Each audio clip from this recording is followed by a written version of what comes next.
Welcome to AG's Ace.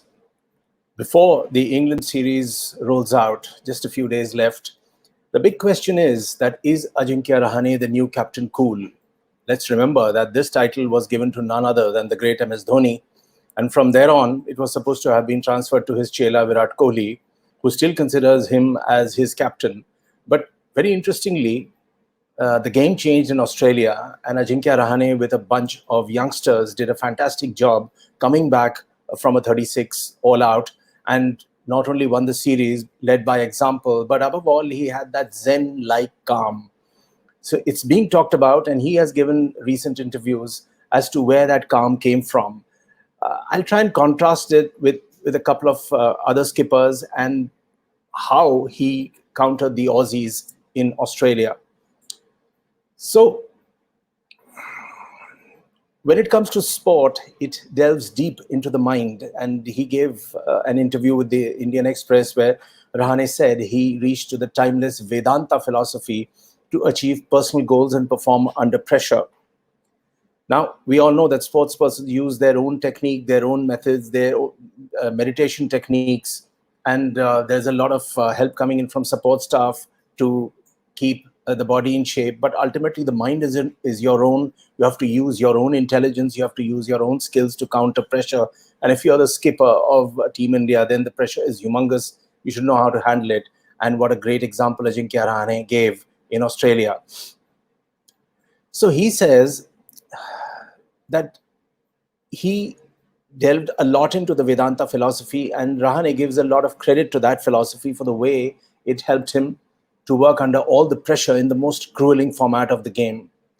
He said in that interview, and I quote him, "I think it comes naturally to me. I've been learning about the Vedanta philosophy, and I've been practicing it even during the lockdown. I've been following the philosophy for the past 6 to 7 years. So in a nutshell, the philosophy is all about the oneness of existence, the divinity of the soul, and the harmony of all religions." And how does Rahane combine these learnings, which is best explained in his own words, where he says, "It has been helping me a lot in life when it comes to coping with success and failure, to understand what is important in life and what matters to you. It has been working very well for me." Rahane's calmness is now really talked about and admired, and quite a bit of that has been written. And maybe the answers to that lie in the Vedanta. He further explained the philosophy is about life. It is not related to cricket. How to deal with pressure situations, how to deal with success and failure. If you are failing, and I think this is the very important point, if you are failing, how you can be calm and positive, and what is the bigger picture. Those things have to be gleaned, absorbed, and taken forward.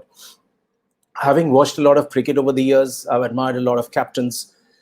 They have their contrasting different styles, but talking about a few captains whom I've truly admired, one was, of course, the great Alan Border, who inherited a team which was very, very new way back in time, assembled a new foundation for them, lost quite a few matches initially. And he had one of his young henchmen there in the closing cordon called Steve Waugh. And Steve Waugh was supposed to be, his nickname was Motormouth Steve. And there was a lot of sledging going on at that point in time, which was a legacy of the Ian Chappell era, who had Rodney Marsh and Lilly and Thompson and quite a few other guys standing in the slip, and they would sledge like crazy through the day. Those were, of course, different times. A lot was said excessively. Umpires never stepped in. But when Steve Waugh became captain, the word was mental disintegration. So from sledging, it turned to mental disintegration. And how do you demoralize a batsman? When Mark Taylor took charge, that changed because Mark Taylor never believed in that philosophy.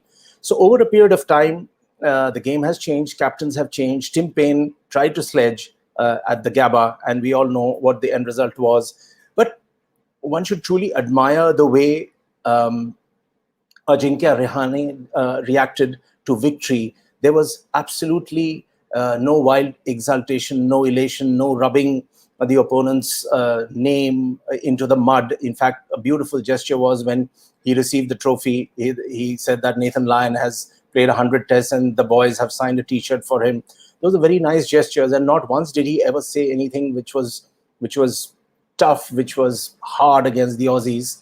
and he only spoke about his game. So it took away from what the Aussies brought to the table and what India had to counter offer. It was also a sort of insight into the Indian cultural civilization, into what we genuinely believe, the tenets of patience, the tenets of understanding, calmness, all of that he did.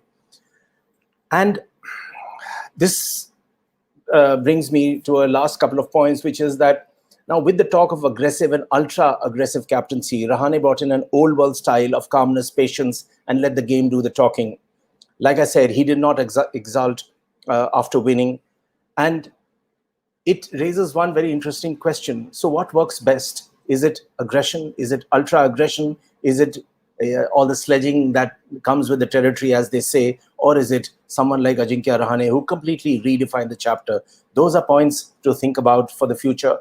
Those are points to think about for any captain who wants to take charge of his side in the international arena. Thanks for watching.